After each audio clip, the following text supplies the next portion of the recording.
இவரோட காம இச்சைக்கு வந்து எல்லா பெண்களையும் வந்து பிளாக்மெயில் பண்ணி அடிமையாக்கி அவங்களோட இவனோட வழக்கிலார வந்து எல்லாத்தையும் விளை வச்சு தேவையில்லாத வந்து நிறைய பெண்கள் வந்து பாதிக்கும் பட்டிருக்கிறாங்க. நிறைய பேர் வெளியும் வர முடியாத சூழ்நிலையில வந்து நிறைய தவிச்சுக்கிட்டு இருக்கிறாங்க.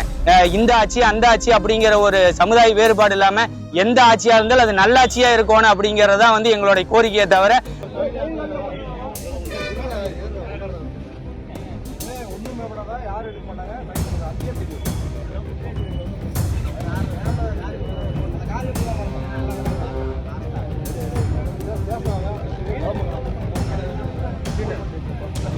நாமக்கல்லில் போட்டித் தேர்வுகளுக்காக பயிற்சி வகுப்புக்கு வந்த மாணவிகளிடம் பாலியல் அத்துமீறலில் ஈடுபட்ட ஆசிரியர் கைது செய்யப்பட்டார். திருச்செங்கோடு புதிய பேருந்து நிலையம் அருகே அர்த்தநாரீஸ்வரர் IAS அகாடமி என்ற தனியார் பயிற்சி நிறுவனம் உள்ளது.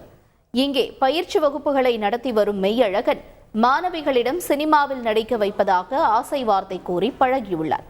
அவர்களுக்கு பாலியல் தொல்லை கொடுத்ததாகவும் அதனை வீடியோ எடுத்து மிரட்டியதாகவும் குற்றச்சாட்டு எழுந்தது. இந்த நிலையில் பாதிக்கப்பட்ட மாணவியின் பெற்றோர் கொடுத்த புகாரில் மெய்யழகன் கைது செய்யப்பட்டார். அவர் மீது பெண்கள் வன்கொடுமை தடுப்புச் சட்டத்தின் கீழ் வழக்கு பதியப்பட்டுள்ள நிலையில் தற்போது 15 நாள் நீதிமன்ற காவலில் உள்ளார்.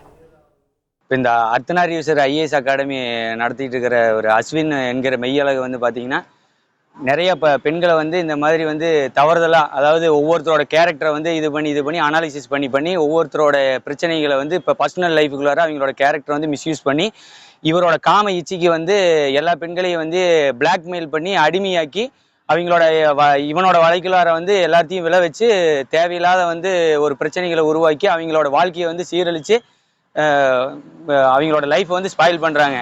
நம்ம வந்து ஒவ்வொருத்தரும் வந்து ஒரு லட்சியத்தோடு வராங்க. TNPSC எக்ஸாமுக்கு நல்லா படித்து இந்த மாதிரி ஒரு கோச்சிங் சென்டரை வந்து நம்பி வரவங்க மக்களை வந்து ஒரு குழந்தைகளை வந்து இப்படி ஏமாற்றி இந்த மாதிரி பிளாக்மெயில் பண்ணி பண்ணும்போது நிறைய பெண்கள் வந்து பாதிக்கும் பட்டிருக்கிறாங்க. நிறைய பேர் வெளியும் வர முடியாத சூழ்நிலையில் வந்து நிறைய தவிச்சுக்கிட்டு இருக்கிறாங்க. இப்போது ஒரு காமன் மேனாக நான் சொல்ல விரும்புகிறது என்னன்னு கேட்டிங்கன்னா, இந்த மாதிரி இருக்கிற நபர்களில் வந்து சர்வசாதாரணமாக நம்ம இந்த மாதிரி வெளியில் நடமாட விடுறதுனால தான் நம்ம பிள்ளைகளுக்கும் பாதுகாப்பு இல்லாமல் இருக்குது.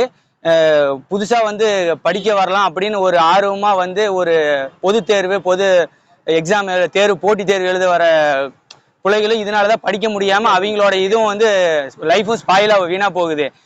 இது மாதிரி அதாவது லைசன்ஸ் கொடுக்கும்போதே வந்து அவங்களோட கேரக்டர் வைஸாக அவங்களோட ஒழுக்கம் சமுதாயத்தில் ஒரு நல்ல மதிப்போடு இருக்கிறாங்களா, அவங்க என்ன படிச்சிருக்கிறாங்க, என்ன பண்ணியிருக்கிறாங்க அப்படிங்கிறது எந்த ஒரு இதுவுமே தெரியாமல் லைசன்ஸ் வாங்கிட்டு இவங்க வந்து இந்த மாதிரி தவறுதலாக இன்ஸ்டியூஷன் பேரில் வேற மாதிரி ஒரு விஷயத்தை வந்து முன்னெடுத்து அவனோட காம இச்சைக்கு வந்து எல்லாத்தையும் பயன்படுத்தி எல்லாத்தோட பெண்களோட வாழ்க்கையில் பல பெண்களோட வாழ்க்கையில் வந்து வீணடித்து சீரழிவு பண்ணிக்கிறாங்க.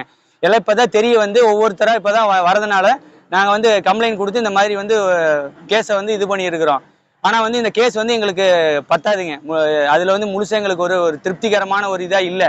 இது வந்து மேல் வந்து ஒரு போக்சோ சட்டம் அந்த மாதிரி வந்து ஒரு ஸ்ட்ராங்காக இனிமேல் வந்து இந்த சமுதாயத்தில் யாரும் வந்து வெளியே வந்து இந்த மாதிரி ஒரு செயலை செய்யக்கூடாது. ஒவ்வொருத்தருக்கும் ஒரு தனிப்பட்ட மனிதனுக்கும் ஒரு இடத்துலையும் ஒரு பயனாக இருக்கணும். எந்த ஒரு ஆணாக இருந்தாலும் ஒரு பெண்ணுக்கிட்ட எந்த அளவுக்கு கண்ணியமாக நடக்கணும், எப்படி இருக்கணும் அப்படிங்கிற ஒரு அந்த ஆளுமைத்தன்மை ஒரு கண்ணியம் இருந்தால் தான் ஒரு நம்ம வீட்டு பெண்கள் இந்த சமுதாயத்தில் இருக்கிற எல்லா பெண்களுக்கும் ஒரு பாதுகாப்பு கிடைக்கும்.